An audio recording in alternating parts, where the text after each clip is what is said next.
네, 오늘은 그 프랑스로 건너간 직지심체 요절과 외교장각 의궤에 대해서 강연을 시작하겠습니다. 우리가 그 금속 활자본을 그 직지라고 그래가지고 그 교과서나 또는 그 책에서들 많이 봤을 겁니다. 근데 이제 우리가 보통 이제 직지심체 요절이라고 하고요. 또 그 외교장각이라고 하면은 창덕궁에 있는 규장각 이외에 강화도에 또 외규장각이라고 그 정조 때 그 왕립 도서관을 하나 지었습니다.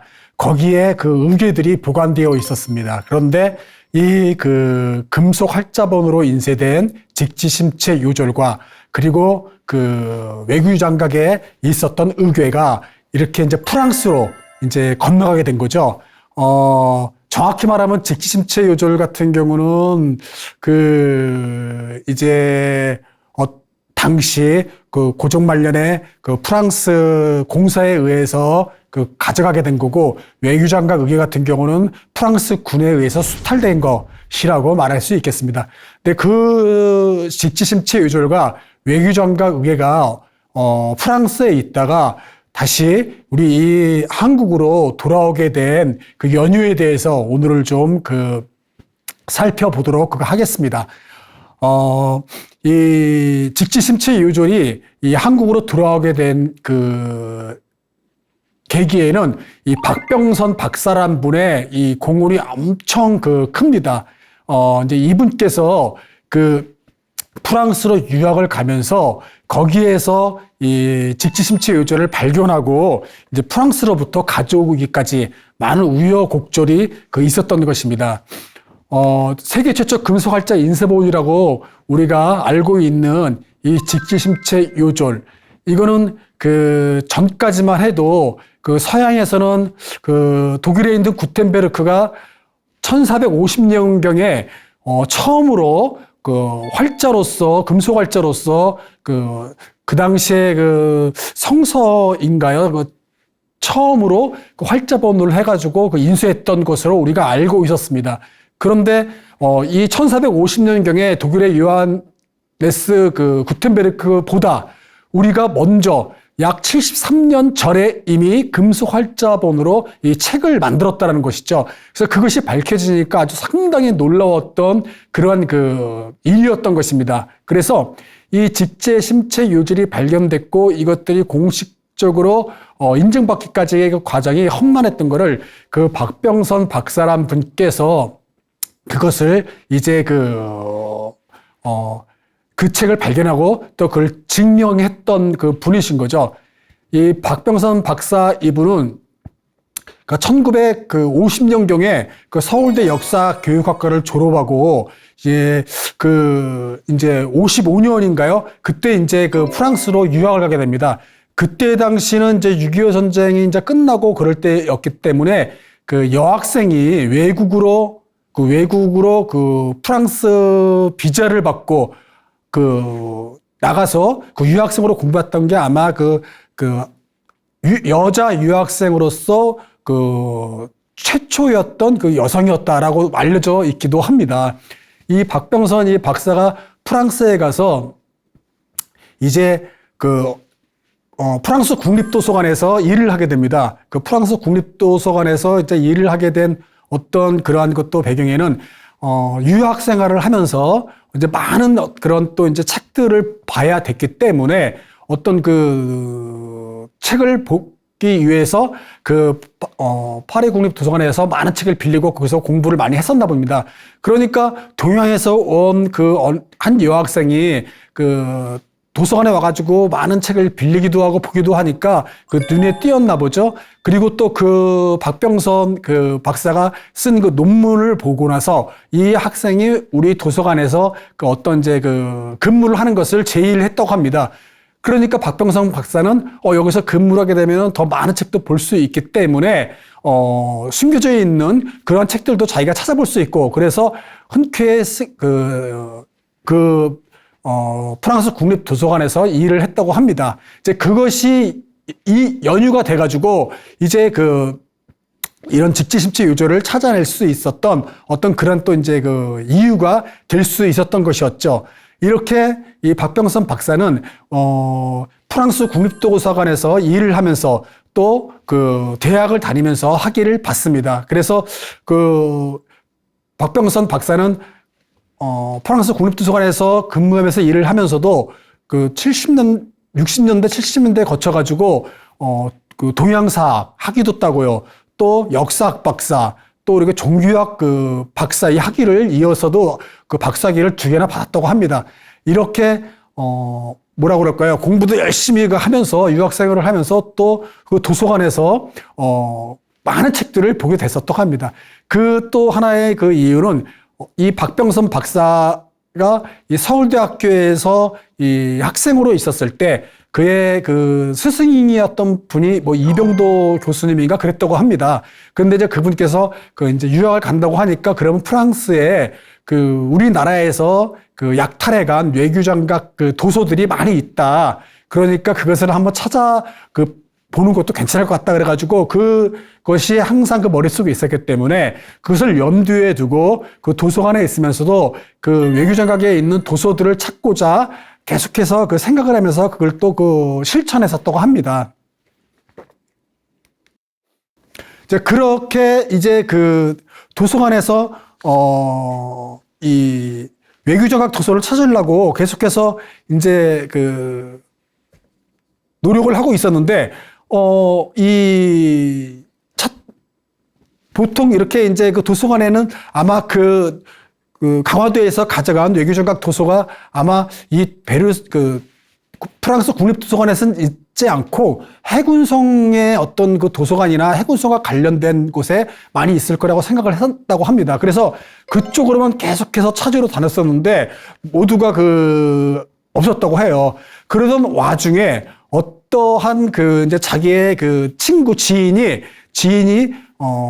파리의 국립도서관, 프랑스 국립도서관의 그 별관에 있던 베르사유에 있는 그 도서관에서 그 지인이 찾아왔다고 합니다, 자기를. 그래서 이제 같이 밥을 먹으면서 혹시 곳에 동양인에서 한문으로 된 이런 책들이 많이 있지 않냐라고 얘기했더니 그 지인이 하는 말이 우리 도서관에는 엄청나게 많다. 이 파손된 도서를 보관하는 곳이 따로 있는데 거기에 커다란 책들이 많이 있더라.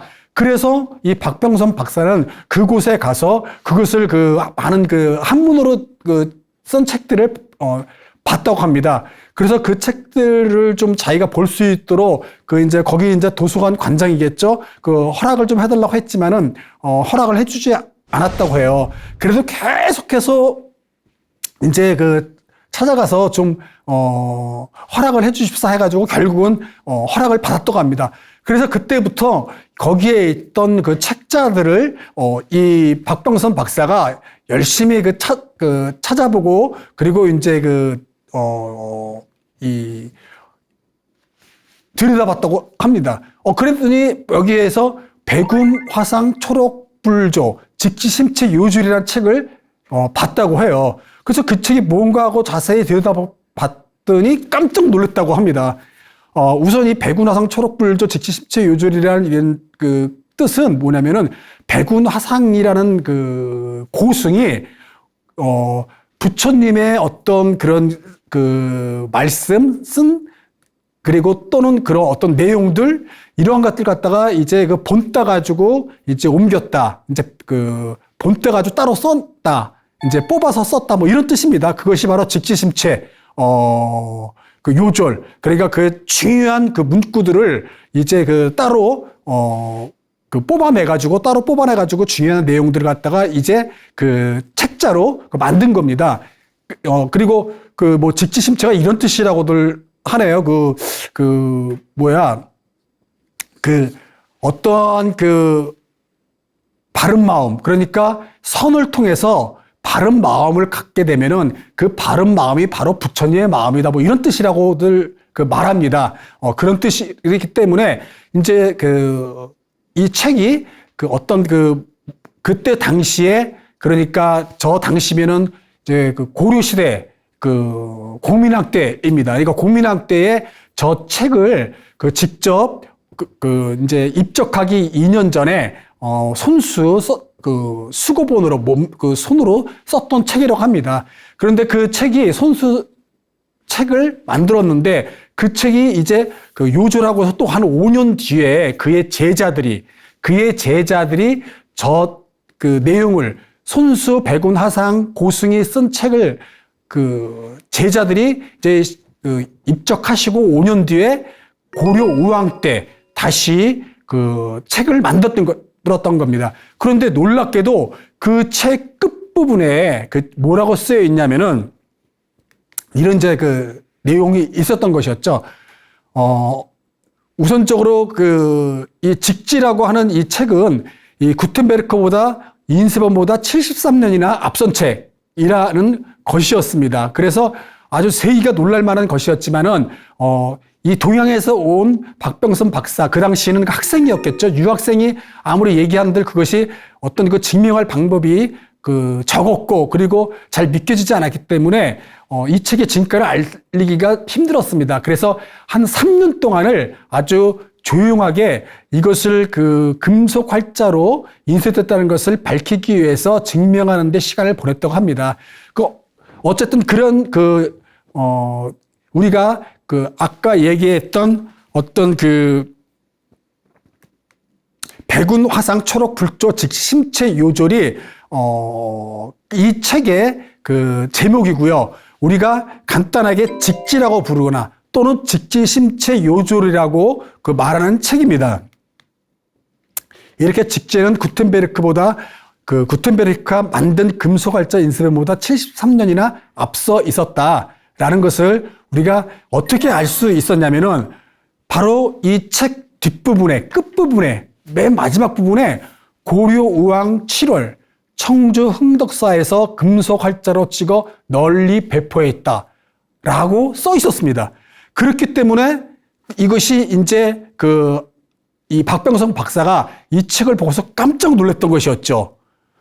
자기도 알고 있기로는 구텐베르크가 1450년경에 금속 활자를 만들고 책자로 간행했다고 알고 있었는데, 아니 대한민국 조그만 나라였던 고려가 고려 때에 1477년에 이 책을 찍어가지고 널리 배포했다고 그러니까 놀라울 수밖에 없었겠죠. 그래서 책, 이게 이제 겉표지에 직지라고 쓰여 있고, 저기에 보면 프랑스 말로 언제 가져왔고, 뭐 이런 것들, 그리고 또는 또 언제 이 책이 발간됐고, 이런 것들이 이제 프랑스 말로도 이제 써 있는 것들이 좀 있는 거고요. 저 옆 마지막 페이지에 바로 거기에 보면은 이렇게 이제 연도하고 어디에서 청주 흥덕사에서 발간됐다라고 이렇게 이제 그 당시에 글이 써 있었던 것입니다. 그러니까 이것은 금속 활자로 만들었다, 금속 활자본으로 찍어냈다라는 것을 증명해내는 어떤 자료였던 것이었죠. 그러니까 그렇게 이 책이 1377년에 청주에 있는 흥덕사라는 사찰에서 백운 하승의 제자들이 이제 이 책을 만들었다라고 했던 것이었습니다. 그래서 이 책이 아마 추정컨대 한 100권 정도가 만들어져 가지고 이렇게 이제 스님들이나 또 관련된 기관, 이러한 곳에서 널리 사찰들에게도 배포했을 것이다 라고 하는 것입니다. 그리고 이 책이 상하권으로 만들어졌었는데 지금 남아있는 것은 하권 한 권입니다. 그런데 그 하권 한 권이 바로 프랑스 국립도서관, 그리고 베르사유의 도서관에 있었다고 하는 것이었죠. 그러니까 이 책자가 발견됐기 때문에 이 인쇄의 어떤 그런 역사에 있어서 상당히 놀라웠던 발견이었던 것이었습니다.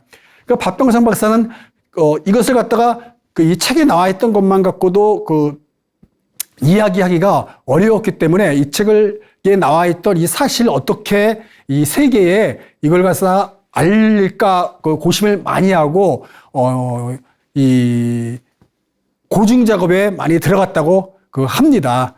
이 박병선 박사는 그래서 이것을 갖다 처음에 발견했지만은 밝히지 못하고 어떻게 이것을 다시 이 책에 있는 문헌에 나와 있던 내용을 증명할 것이냐라는 것에 또 이제 매달렸다고 합니다.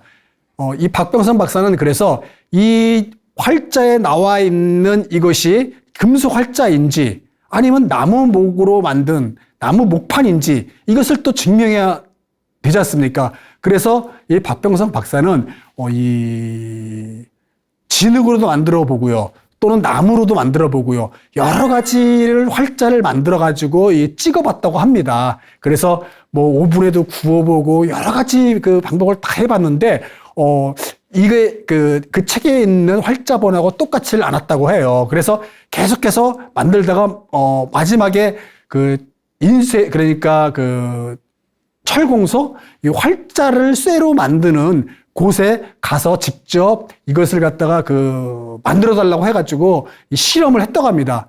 그래서 실험을 해가지고 찍어봤더니 뭐 글자 활자 하나마다 티눈같이 작은 것들이 계속 찍혀 나오고 또 이 금속 활자 이 직지에 있는 것도 보니까 약간의 그러한 것들이 이 크게 사진을 확대해서 보면 나와 있더라는 겁니다.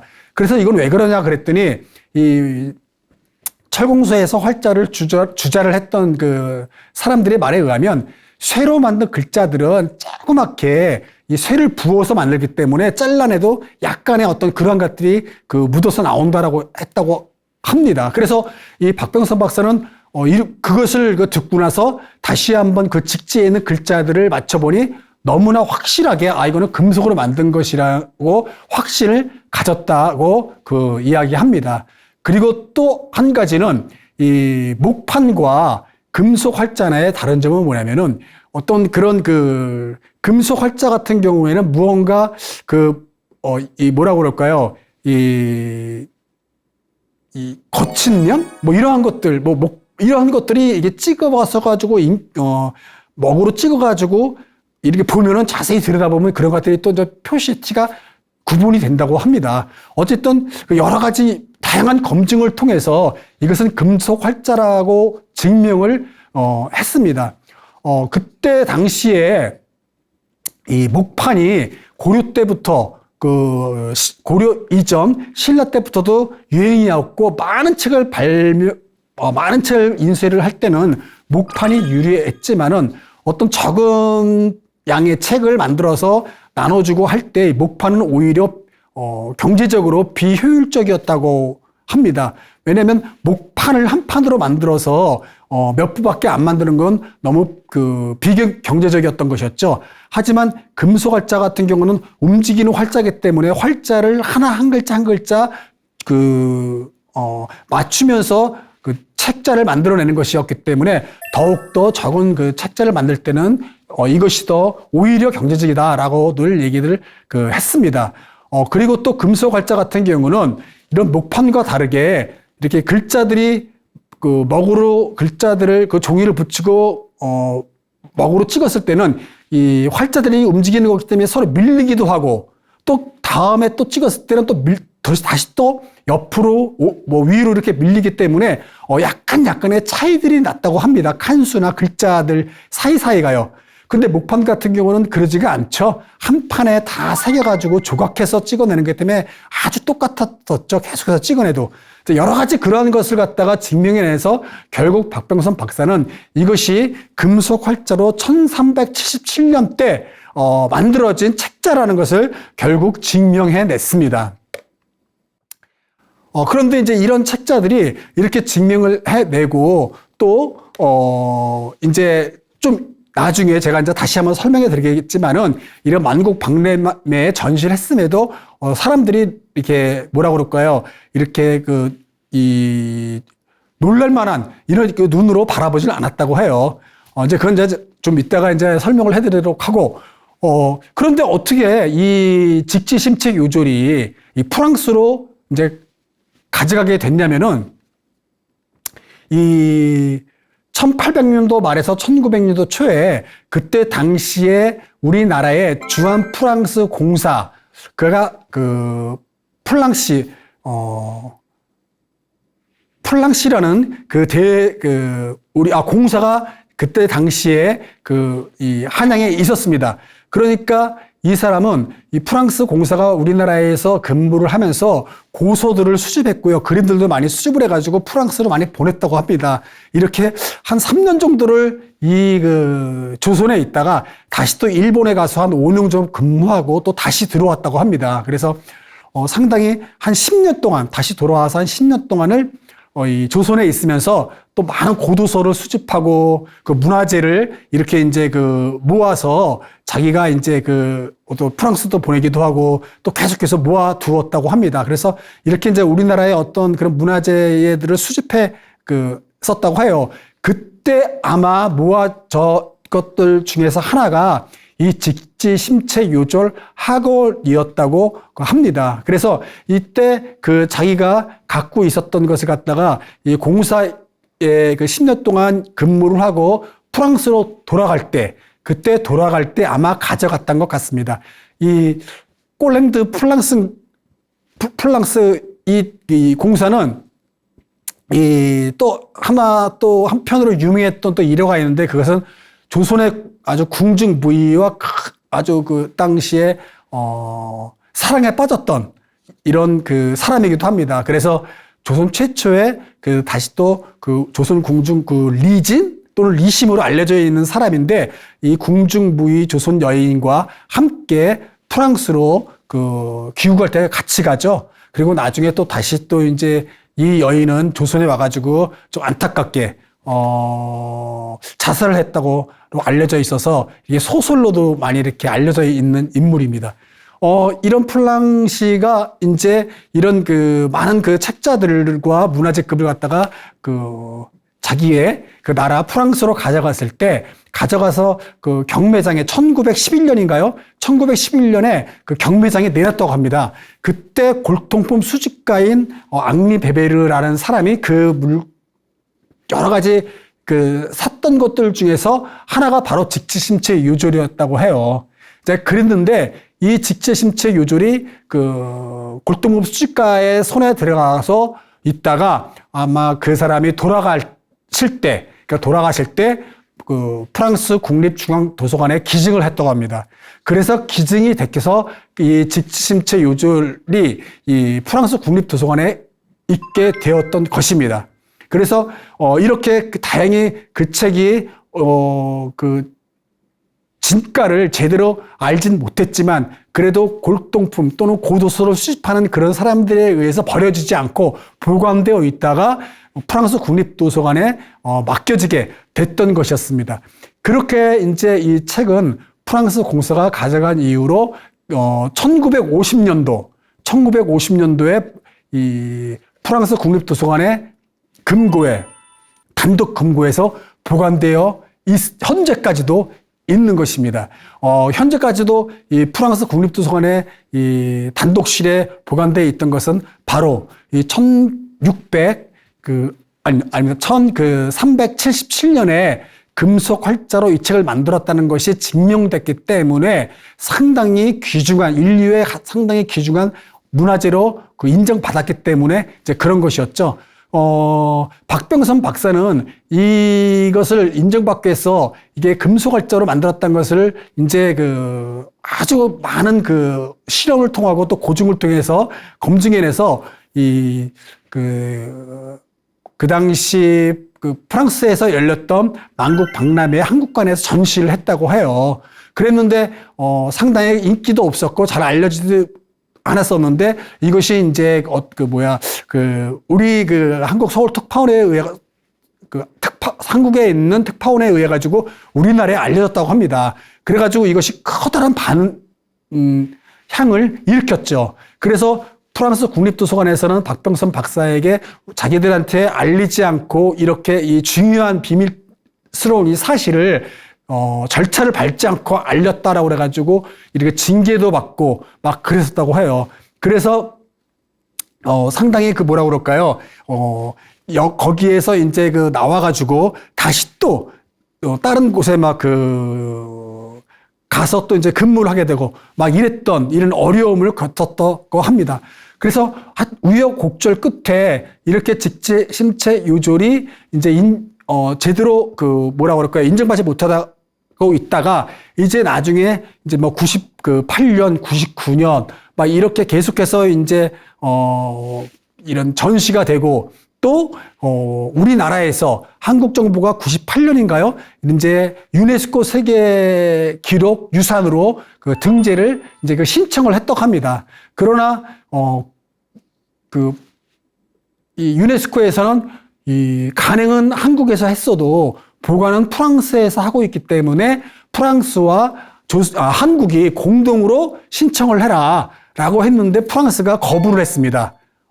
나중에 생각하면 다행스러운 일이죠. 그랬는데 99년인가요? 그때 그 우리나라 청주에서 5차 세계문화유산, 세계기록유산 그 총회가 열렸습니다. 그때 안건으로 상정돼가지고 이것이 신청이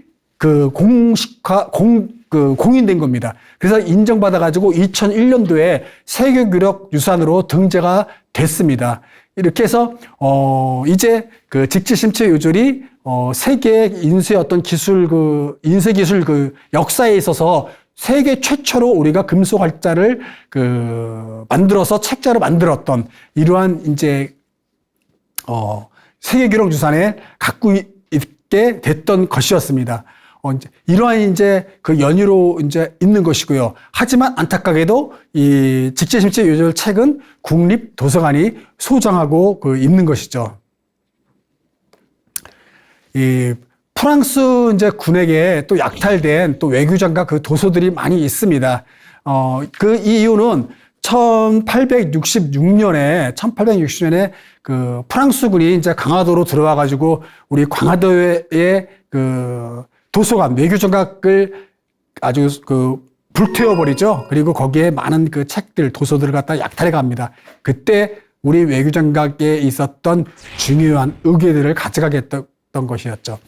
그 외교장각 도서들도 박병선 이 박사가 이것을 다 찾아내는 겁니다. 그러니까 그 상당히 그 박병선 박사가 또 이러한 이 책자들 갖다가 찾는 데 대해서 큰 어떤 공헌을 했던 분이기도 합니다.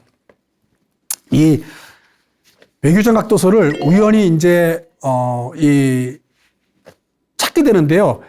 많은 아까 이제 제가 전에 좀 얘기했다시피 항상 유학을 가 있으면서도 공부를 하는 동안에 이제 프랑스 군에 의해서 약탈된 외교장각 도서를 찾아야 된다는 어떤 그런 사명감, 소명의식 이런 것들이 항상 있었는데 이런 것을 갖고 있는 가운데서도 이제 자기의 어떤 공부를 이제 해 나가고 있는 것이었죠. 이제 이것도 이 프랑스군의 약탈된 외교장각 도서도 이제 찾게 이제 되었던 것입니다. 이 책을 이제 찾게 되었던 것은 또 빈궁도감의궤라는 이 책이 이제 찾게 되었던 것이에요. 빈궁도감의궤라는 거는 뭐냐면은 세자나 세자빈이나 또는 후궁이 이제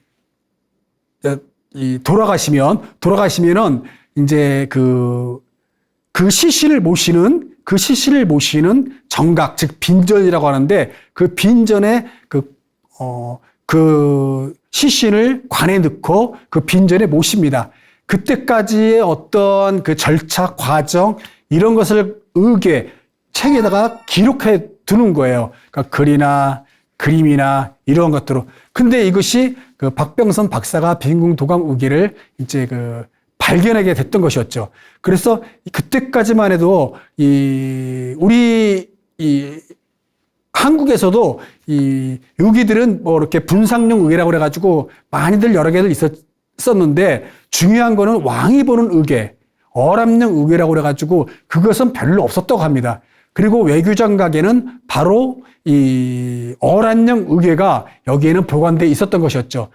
외교장각 도서는 어떻게 만들어지게 됐냐면은 정조가 이 의궤들을 어떤 안전한 곳에 보관하고자 위해서 바로 강화도에다가 이 도서관을 만들고 거기에 보관했던 것이죠. 그래서 거기에는 어떤 의궤뿐만 아니라 한 5천여 종의 그 책들이 있었다고 합니다. 그 5천여 중에서 이제 한 의궤가 297권인가요? 그 정도 있는 곳이고, 그래서 에다가 또 보관했던 거는 이 강화도라는 거는 고려 때도 한 40년간을 항쟁의 역사 속에서 그 몽골과의 그 싸움 속에서 왕이 거기에 있었던 곳이었고요. 뭐 또 조선에서 또 어떤 피난처로 있기도 했었고요.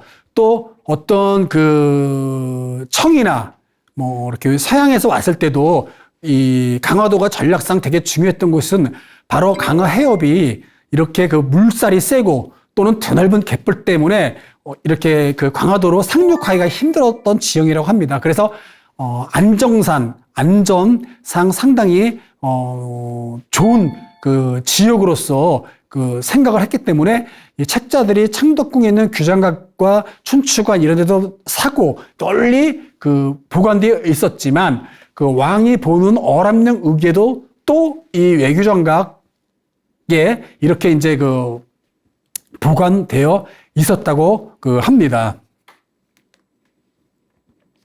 이제 이렇게 많은 그 책들이 바로 외규장각에 있었고, 바로 그 외규장각에 있는 이 많은 도서들, 5천여 종에 있는 도서들이, 다 불타고, 그 중에서 이렇게 이제 그 그림으로 그려져 있으니까, 이거 상당히 그 뭐라 그럴까요? 그 외국인이 봤을 때도 이것은 글로만 한문으로 돼 있는 것보다 그림으로 어떤 과정들이 계속해서 있는 걸 보고 되게, 고급스럽고, 뭔가 이렇게 귀해 보였기 때문에 그런 종류로 있는 것을 많이 가져갔다고 해요. 그래서 의궤들이 거의 모든 의궤가 다 가져갔던 것으로 이렇게 이제 생각하고 있습니다. 박병성 박사는 또 이제 그 동백림 사건에 연루되어서 프랑스로 귀화하게 됩니다. 이 동백림 사건은 뭐냐면은 이 동베를린입니다. 그 한자 그 동베를린을 한자로 음차해서 쓴 것이 이제 동백림인 거예요.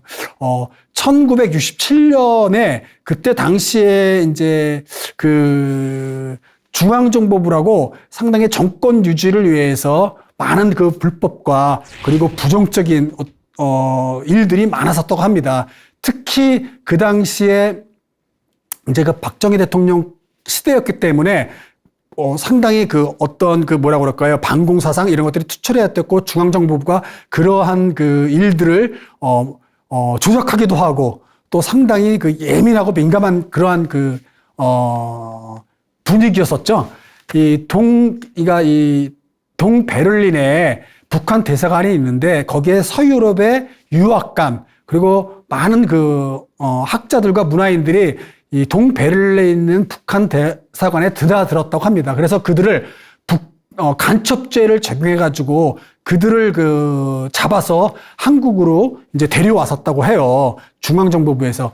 이제 그때 이 박병선 박사도 연루가 됩니다. 그러니까 우리가 잘 알고 있는 그 독일에 있었던 그 뭐 음악가 그 윤희상 그리고 화가 이응로 그리고 시인 천상병 이런 분들도 그 이제 그 이응로 윤희상 이런 분은 이제 간첩죄가 적용되고 그 천상병 시인 같은 경우는 아주 고진 그 고문을 당하고 신문을 받았죠. 그러니까 박병선도 그때 당시에 여기에 연루돼 있었던 것이죠. 그래서 이 한국으로 들어오라고 했지만은 박병선 박사는 그런 그 의도를 이미 다 파악하고 귀화를 하게 되는 겁니다. 그러니까 1955년도에 그 프랑스로 건너가고 1967년도에 이제 프랑스로 귀화해서 이제 살게 되는 것이에요. 이렇게 이 동백림 사건에 연루되기도 했었던 것이었죠. 그리고 이러한 직지심체요절 그리고 이 외교장각에 있는 의궤들 이러한 것들도 찾아내서 아주 엄청난 큰 공헌을 가졌던 것이었죠. 그리고 이제 1990년대에 이렇게 이제 박병선 박사가 이제 한국으로 이제 들어오게 됩니다. 들어와서 프랑스가 가져간 의궤에 대해서 더욱더 많은 사료를 찾기 위해서 한국으로 들어와서 이제 조사를 하게 되는 것이죠. 그렇게 조사를 하는 도중에 한 3개월도 안 돼가지고 몸이 아파가지고 병원을 입원하게 됩니다. 뭐 복통이 아주 심했다고 그랬나요? 그래가지고 입원을 하게 되는데 그 입원하고 나서 병원에서 직장암 4기 판정을 받습니다. 그래서 들어와서 약 3개월 만에 수술을 받고 12월에 다시 이제 프랑스로 건너갔다고 해요. 그리고 2000년도 초에인가요? 2000년 11년인가요? 그때 이제 11년 그때쯤에서 이 박병선 박사는 프랑스에서 이제 돌아가시게 됩니다. 88세로 돌아가시게 돼서 이제 이 우리나라 정부에서 그 박병선 박사에게 국민훈장, 뭐 동백장, 그리고 모란장을 수여하게 됩니다. 이렇게 국민훈장을 받으셨던 분이 또 이제 박병선 박사이기도 하십니다. 그러니까 상당히 프랑스에 건너가서 우리를 위해서 많은 그 공헌을 국가를 위해서 노력했던 분이 또 이분이기도 하시죠. 이제 이 박병선 박사가 그때 돌아가시기 전에 이제 우리가 이제 모습을 볼 수가 있습니다. 그 외교장각에서 바로 이렇게 프랑스 군에 의해서 병인 양요 때 외교장각에 있는 의궤들을 가져갔던 것을 갖다가 이 박병선 박사가 그 의궤들을 이제 발견해내고 또 거기에서 이제 그 줄거리의 내용들을 다 이제 해석해내고 주석을 달고 해서 약 10여 년 동안을 또 이 작업에 이제 매달리게 되었던 이제 것이었죠. 이 프랑스 해군은 그 1차 원정을 들어와서 그 강화도 해협에 그 탐색을 했다고 합니다. 그 수로를 탐측하고 그리고 이제 2차 원정 때 들어왔을 때 바로 강화도에 바로 이제 그 상륙을 해가지고 이제 전투를 벌이게 되는 거죠. 이제 그 우리가 그 잘 알고 있는 그 강화도에 들어와가지고 상당히 큰 그 전투를 벌이고 그래가지고 이 정족산성인가요? 거기에서 이제 커다란 그 전투를 벌여가지고 조선군은 뭐 전사자가 뭐 1명인가 그리고 부상자가 4명 그리고 프랑스군은 거의 그 60~70명의 사상자가 났다고 합니다. 그래가지고 아주 패전을 하고 이제 그 철수를 했던 것이었죠. 그렇지만 한 달 정도를 강화도의 성에서 점령하고 있었기 때문에 그 동안 그 외교장각을 이제 그 불태워버리는 거죠. 그리고 많은 도서들을 또 불태우고 그 중에서도 이제 뭐 이렇게 좀 귀중해 보이는 이런 책들을 가져갔던 것입니다. 즉 되게 상당히 고급스러웠던 책들이었던 거죠. 그런 것이 바로 의궤였습니다. 그래서 그 의궤들을 이제 프랑스로 가져가서 이제 그 갔던 것입니다. 이 외교장각은 외교장각이 세워지기 전 그때는 여기에는 바로 고려궁지였습니다. 그러니까 고려궁지 또 전에는 여기에는 그 고려궁이라고 그래가지고 고려고종 때인가요? 고려고종 때 여기에 이제 하나의 궁궐을 창건했었습니다. 그러다가 다시 세월이 많이 지나고 나서 고려 다시 원종 때 이제 개경으로 환도하면서 여기는 철거하고 고려궁지는 터로 남아 있었던 것이었죠. 그리고 조선에 들어와서 여기에 뭐 강화유수부 그리고 행궁 그리고 이제 정조 때 외교장각을 만들었던 것입니다. 그래서 달랑 지금은 그냥 외교장각만 홀로 이렇게 있지만 그 고려시대 때는 거기가 고려궁성으로 이렇게 이제 조성되었던 곳이었습니다.